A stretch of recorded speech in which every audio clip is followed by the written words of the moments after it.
Bom, na sexta-feira, 28 de novembro de 2025, o cenário político e jurídico brasileiro teve mais um daqueles dias bem movimentados. Com certeza. A defesa do ex-presidente Jair Bolsonaro, que, vale lembrar, já cumpre pena em Brasília, protocolou um novo recurso no STF. Isso. E assim, à primeira vista pode parecer só mais um passo técnico, sabe? Aquele jargão jurídico de sempre. Sim, mais um documento no processo. Exato. Mas o que nos chamou a atenção, e é onde a gente vai mergulhar fundo hoje, é que esse movimento parece ir assim, de frente contra as próprias regras do jogo do STF. Exatamente. Nossa missão aqui, com base numa reportagem bem detalhada do G1, é tentar entender: isso é uma tentativa jurídica com alguma chance real ou, na verdade, é uma jogada para o tabuleiro político? Olha, é um momento fascinante para a gente analisar. A condenação já é um fato, a pena já está em execução. Já está acontecendo. Exato. Então, em termos processuais, a partida parecia ter acabado, né? Certo. E aí, quando a defesa move uma peça que, pelas regras, não deveria nem estar no tabuleiro, a gente precisa se perguntar: qual é o objetivo real disso? Não se trata só de ler o que está escrito no recurso, mas de tentar decifrar a estratégia por trás dele, principalmente quando as portas legais parecem estar todas assim, fechadas e trancadas. Ok, então vamos começar pelo básico para todo mundo acompanhar. O que aconteceu exatamente nessa sexta-feira? Qual é o nome desse recurso e, o mais importante, o que ele pede? Certo. A defesa entrou com os chamados embargos infringentes. Nome complicado. É um nome complicado, mas a ideia é até que simples. É um tipo de recurso que serve para questionar uma decisão que não foi unânime. Ah, ok. E o pedido principal é o mais alto possível, a absolvição total de Bolsonaro. Eles pedem basicamente que o tribunal reavalie tudo e declare o ex-presidente inocente. Tá, e só para colocar todo mundo na mesma página, vamos recapitular o contexto. O Bolsonaro foi condenado em setembro pela primeira turma do STF, certo?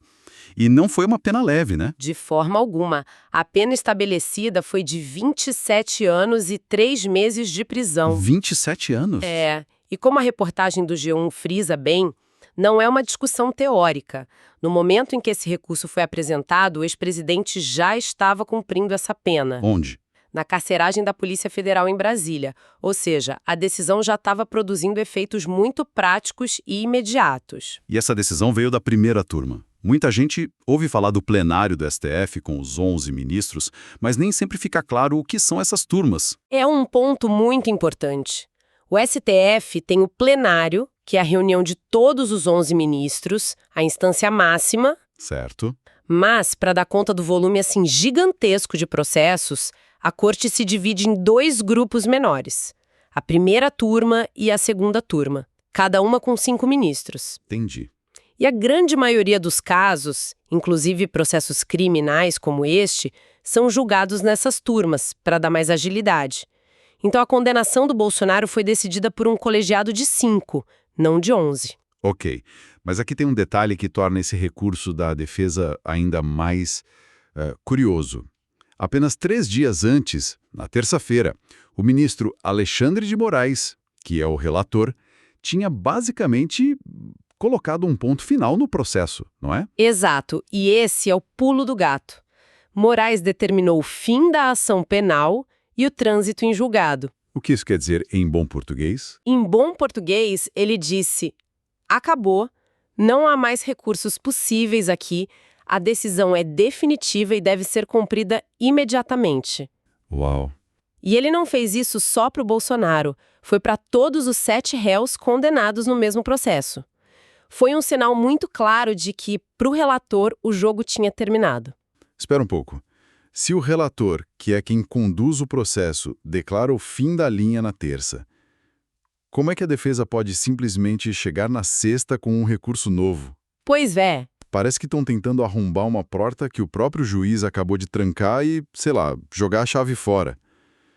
Existe alguma brecha legal aí ou é pura teimosia? É aí que a coisa fica interessante e a gente começa a sair do campo puramente jurídico para entrar no campo da estratégia.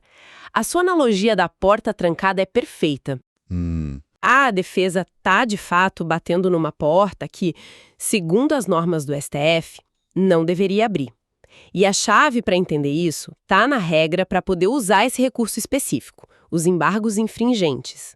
E que regra é essa? O que destrancaria essa porta para eles? Para que os embargos infringentes sejam aceitos, a regra do STF é muito, muito clara.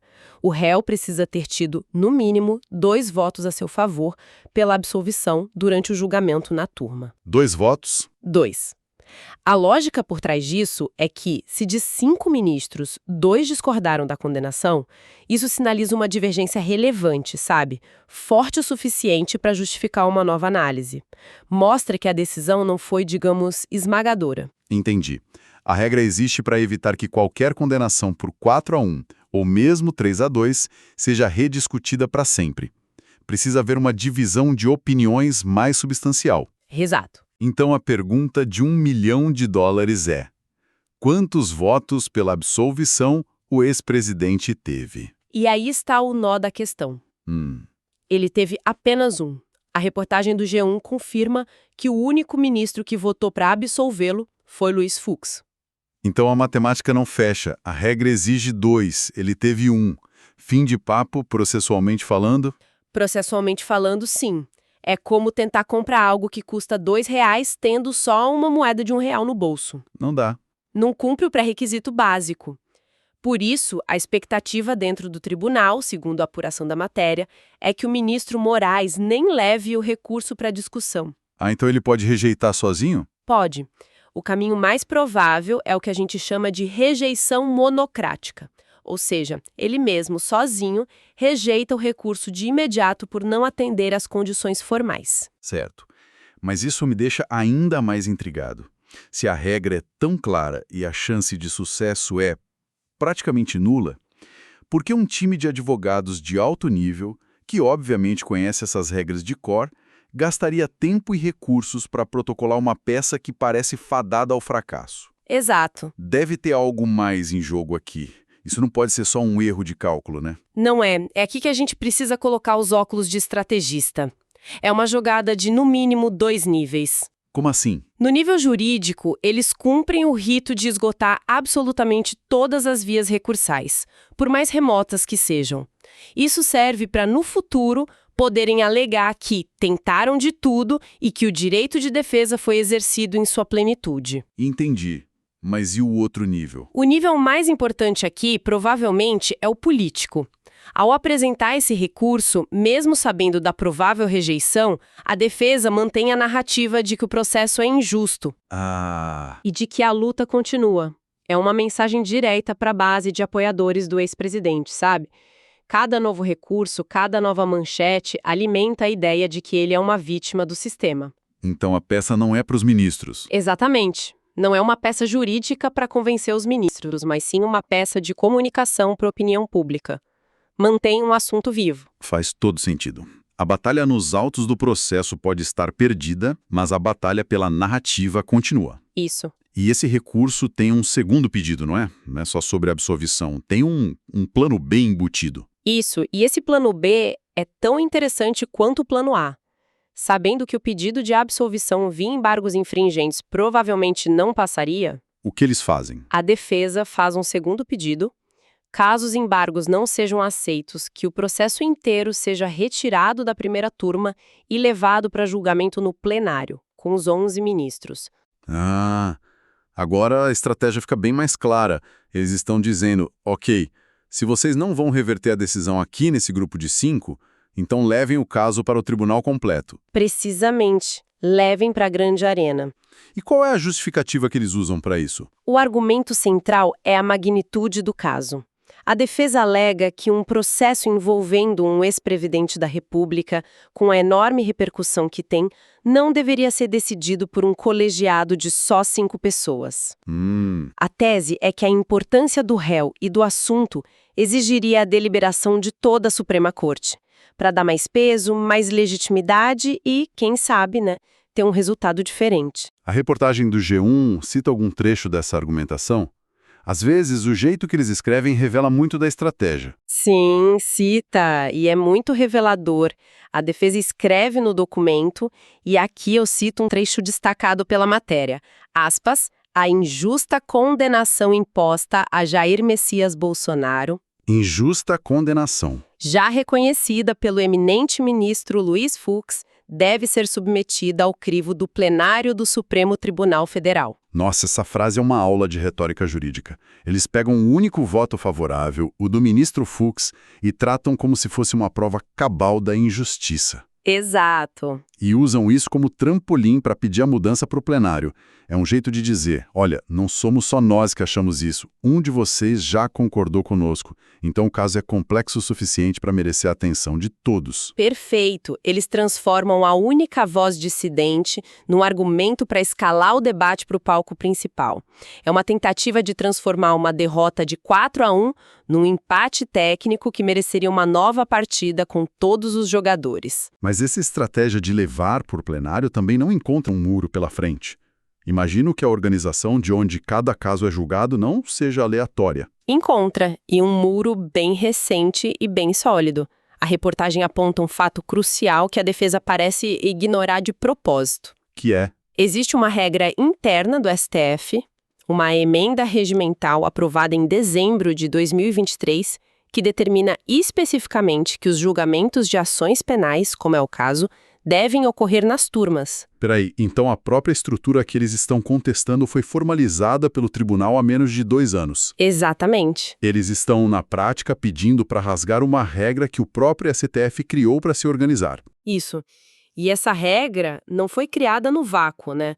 Ela veio justamente para dar mais celeridade e eficiência aos julgamentos criminais, evitando que o plenário, que já tem uma pauta cheia de questões constitucionais complexas, ficasse sobrecarregado. Ou seja, a defesa está pedindo uma exceção a uma norma de funcionamento interna e super recente da Corte. Exatamente. Isso me leva a pensar. É como se a defesa estivesse atacando em 2 frentes. Na primeira, contra a decisão em si, pedindo a absolvição.